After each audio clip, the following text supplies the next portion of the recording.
former allies turned against each other. A woman frantically dug up her enemy's scandals and handed them to his competitors, only to discover that every piece of evidence was deliberately planted by the enemy himself.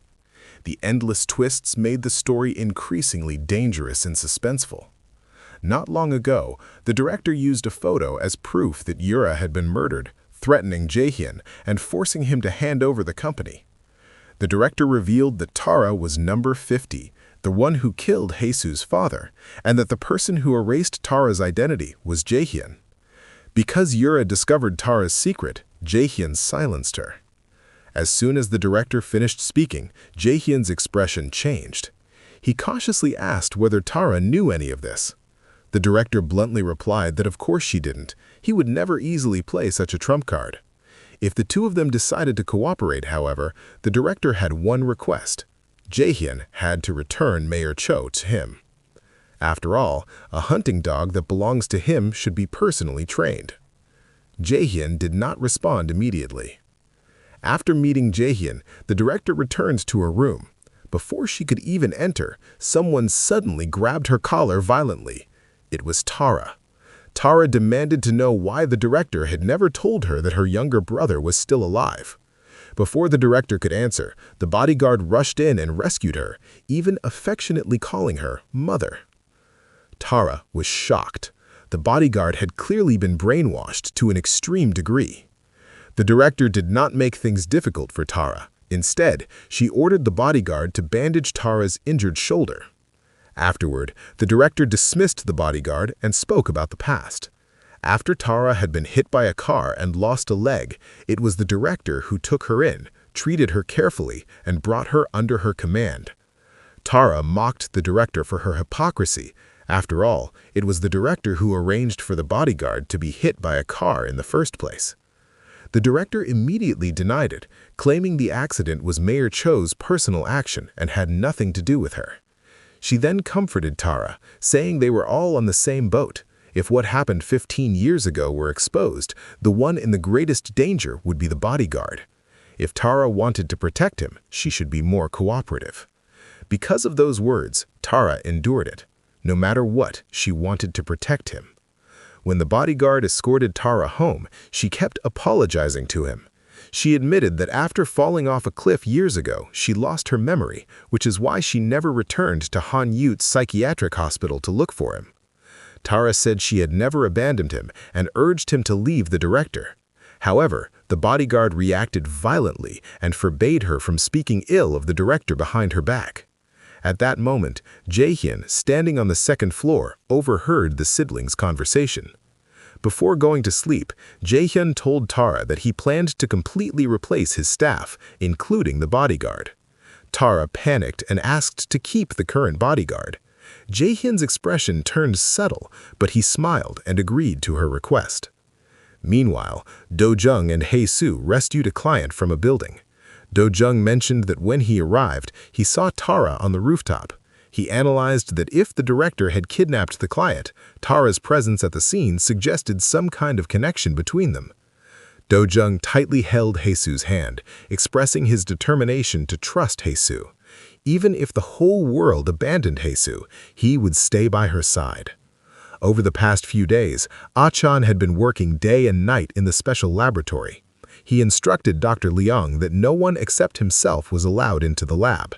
However, Dr. Liang immediately reported this to Jojun, saying that since Achan forbade anyone from approaching the lab, he couldn't confirm Jojun's condition.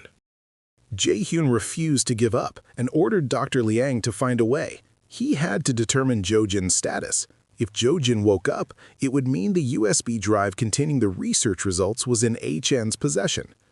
Tara brought food to the lab. On the surface, she was delivering a meal to Achan, but in reality, they were discussing Jojun's condition. Achan said the accident might have been caused by Jojun. Tara questioned this. If that were true, why would Jojun want Jojun to wake up? It would only harm him. After thinking for a moment, Tara asked Achan to help her with something. Tara went to Jojun's campaign office and secretly installed listening devices and cameras under the desk and inside the cabinets. Achan also hacked into Jojun's car camera. Jojun's image immediately appeared on the screen. At that moment, Jae-hyun received a phone call and arranged to meet the caller that day. Coincidentally, HN's research hit a deadlock. Jojun was clearly conscious, but unable to speak. Frustrated, HN opened the car camera feed again and discovered Jae-hyun communicating with a person wearing a helmet. HN became curious about the helmeted individual's identity. Meanwhile, a recovered reporter Park told Haesoo that Representative Han's campaign team was using his article about Tara for publicity. Sensing a potential alliance, Haesoo deliberately visited Representative Han. The enemy of an enemy is a friend. The two sides quickly joined forces. Haesoo claimed she still had one ultimate move: Sophie, who was overseas. Sophie was the real Tara's friend, and her testimony could prove Tara's fake identity. Representative Han then revealed information he had uncovered. Jae-hyun's mother was rumored to be deeply problematic. He did not go into detail, so Haesoo asked Dojung about Jae-hyun's past. Dojung recalled that they met in college and became friends. Jae-hyun was a transfer student who moved schools specifically to join the Jojun's research team, which raised no suspicions at the time. Jojun came from a wealthy family and was a genius, attracting many admirers. However, Haesoo remained suspicious and asked Dojung to investigate Jae-hyun's college background and his mother. Dojung passed the task to the Jinbird Group's secretary, who unexpectedly reported everything directly to Jae-hyun. Their phone call was captured on Tara's surveillance footage. Tara rewound the video, checked the incoming number, entered it into her phone, and saw the secretary's name appear. At the same time, Mayor Cho walked toward an abandoned warehouse. The person he had arranged to meet that day was Jae-hyun, but instead, he was ambushed by thugs sent by the director. After fighting them off, Mayor Cho realized Jae-hyun had already sacrificed him. Seeking revenge and forming an alliance with the director, Mayor Cho infiltrated a townhouse. He deliberately told the bodyguard he planned to kill Tara in the most brutal way and completely ruin her reputation. Soon after, following Jae-hyun's instructions, the secretary delivered a file to Haesoo and Dojung. It contained information about Dr. Kim, Jae-hyun's mother. Meanwhile, Jae-hyun confronted Dojung's father at Jinbird Group, exposing that 20 years ago he stole Dr. Kim's technology and then murdered her. Afterward, he fabricated scandals accusing Dr. Kim of embezzling research funds, claiming she fled in panic and died in a car fire. These details were all in the file. The investor behind Dr. Kim's research was Jinbird Group. Dojung finally understood. Jae-hyun's mother died because of Jinbird Group, which fueled his hatred. Perhaps his deliberate closeness to Dojung and Jojun since college was all part of a long-planned revenge. As they spoke, reporter Park arrived with additional clues, claiming Dr. Kim had conducted illegal human experiments that resulted in multiple deaths. Haesoo immediately decided to share this with Representative Han. It would be a fatal blow to Jae-hyun's campaign. However, during a later confrontation, another version emerged. Dr. Kim had been forced into the experiments and had tried desperately to stop them, becoming a scapegoat instead. Dojung's father was shocked and swore he never ordered harm against Dr. Kim. Jae-hyun remained unmoved, stating that Dojung and Haesoo were already investigating this matter, and one day they would discover that the root of all evil was Dojung's father. Upon hearing this, Dojung's father suddenly collapsed, clutching his chest. The secretary rushed in to help, secretly exchanging a glance with Jae-hyun. That night, the secretary called Dojung and claimed that Dr. Kim's car accident had been orchestrated by Dojung's father. Dojung was stunned. The secretary added that Jae-hyun was also cooperating with the director. Earlier that day, he attempted to capture Mayor Cho but failed. To make up for it, he offered to help Jae-hyun eliminate Representative Song, the financial backer of Representative Han. The two men drank heavily, celebrating their impending victory in advance. Not far away, the bodyguard aimed a sniper rifle at Representative Song. Tara arrived moments later. She had accidentally overheard the bodyguard's phone call and realized he was about to act, but she failed to stop him. Representative Song was killed. Tara, in tears, demanded to know why the bodyguard did such a thing. With a blank expression, he replied that he had always been nothing more than a killing machine. Whatever the director ordered, he obeyed, just like 15 years ago. The memory returned to the day Jesus' father was murdered. Tara never pulled the trigger. When she turned around, she saw that the shooter was the bodyguard on the rooftop of the neighboring building. At the time, the bodyguard wanted to see his sister. The director manipulated him, saying that if number 50 did not pull the trigger, then she would carry out the mission in number 50's place. Otherwise, Tara would be killed. Thus, the person who truly shot Jesus' father was Tara's younger brother. After the incident, Tara immediately fled with her brother. When she saw the number 105 branded on his chest, she realized that he too had been controlled by the director.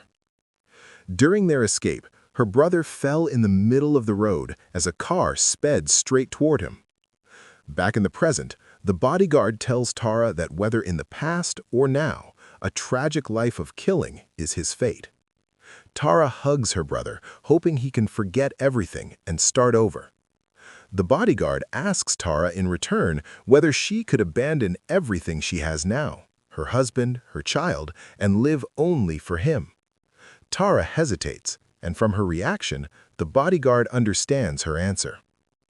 After eliminating Representative Song, Jojun meets with the director. Jojun feels uneasy. After all, the bodyguard is Tara's biological brother. However, the director is confident. For 15 years, she has raised the bodyguard like a mother, and they have long shared a mother and son bond. Still, Jojun believes they cannot let their guard down. Blood ties are stronger than anything else. To test the bodyguard, the director deliberately says that she will spare Tara for now. The bodyguard immediately asks what will happen to Tara. This reaction confirms the director's suspicion. His loyalty is wavering. She warns him never to show mercy toward Tara. Representative Song's death becomes entangled in illegal interest exchanges between him and Representative Han, prompting a large-scale investigation. Although Representative Han senses something is wrong, he remains calm because Do-jung's father is about to hold a press conference exposing Dr. Kim, Jae-hyun's mother.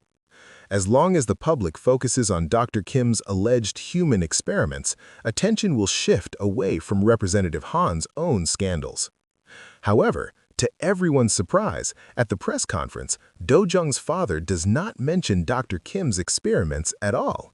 Instead, he defends her, praising her exceptional medical skills and claiming she was merely a victim of false political propaganda. Representative Han is stunned. This speech clearly signals support for Jae-hyun.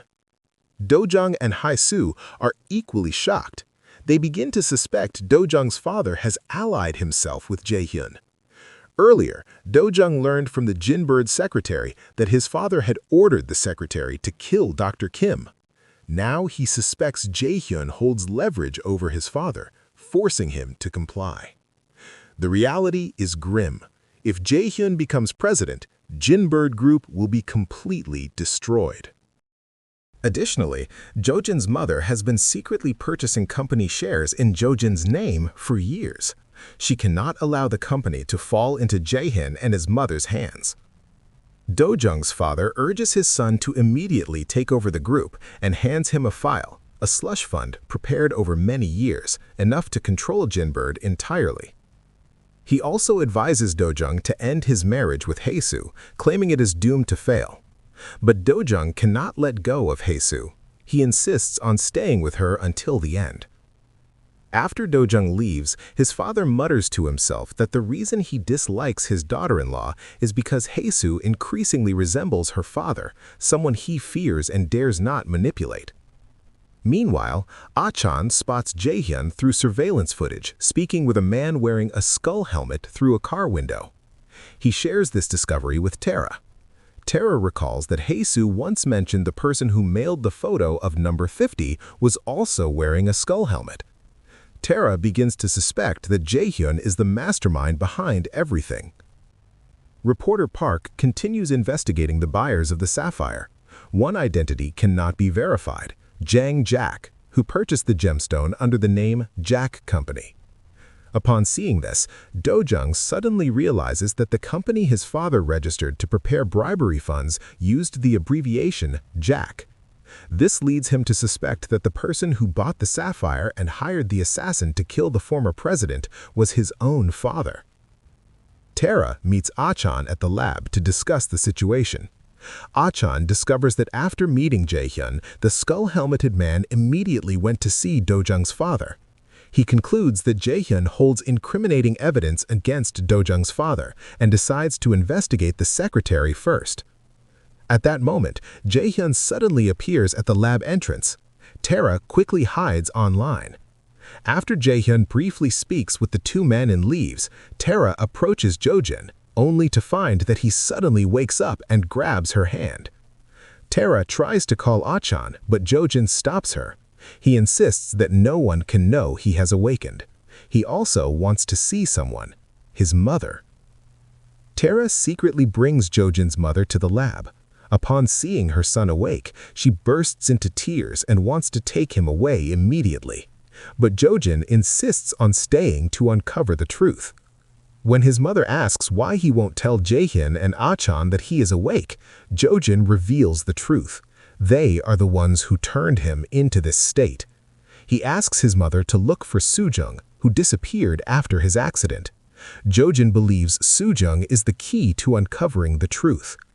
In fact, Jojun has been conscious for a long time, able to hear everything around him, especially the conversations between Jaehyun and Achan.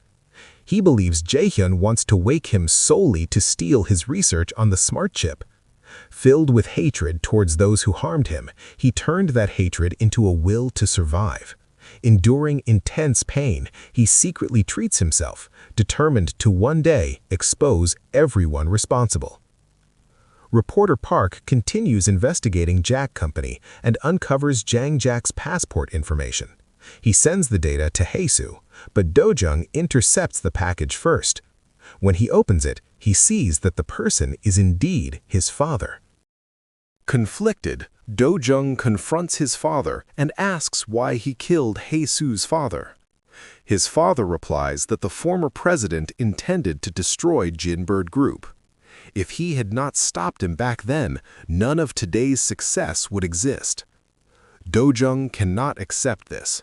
The former president was his father's friend and Haesu's father. How can he ever face Haesu again? His father urges him to leave Haesu, saying Jaehyun already knows everything and Haesu will eventually find out. But Dojung loves Haesu deeply and cannot leave her. Meanwhile, Haesu waits anxiously for the package. When she learns that Dojung signed for it, she becomes suspicious and asks reporter Park to resend a copy. Soon, she receives the file and finally sees Jang Jack's true identity. That night, Tara attends another banquet. The director is also among the guests. Under the stylist's careful preparation, Tara makes a stunning entrance, arm in arm with Jaehyun, capturing everyone's attention. Representative Han is also present. When he sees Tara's bodyguard, he is shocked and shows her several photographs. Police concluded that Song's death was from pufferfish-induced acute myocardial infarction, but Han finds the case suspicious. The photos show that at the time of Song's death, Tara's bodyguard was nearby. The person who provided the photos is Mayor Cho. Representative Han questions Tara about why her bodyguard appeared near the scene. He suspects Jaehyun may be involved in Song's death. Hearing this, Jaehyun and the director panic. Jaehyun privately blames the director for failing to clean up properly. The director suspects Mayor Cho is behind the leak and immediately decides to eliminate the bodyguard to prevent future trouble. Overhearing this, Tara confirms two things. First, Jaehyun and the director are indeed allies. Second, the bodyguard is in grave danger. Tara rushes to save him. The bodyguard has already been taken to the underground garage and is ambushed along the way, nearly losing consciousness. Fortunately, Tara arrives in time. She tells him she must leave briefly to handle something else. He asks if she will come back. Tara responds with a firm, reassuring look, then returns to the banquet hall. Suddenly, the power is cut. Darkness engulfs the venue. Amid screams, the director falls from above, a knife stabbed into her chest, dead on the spot. In the chaos, Tara nervously returns to Jaehyun's side, using her left hand to cover her right sleeve, as if hiding something. End of episode. That's all for today. Don't forget to like, comment, share with friends, and subscribe to the channel. I will be back with the rest of the story soon.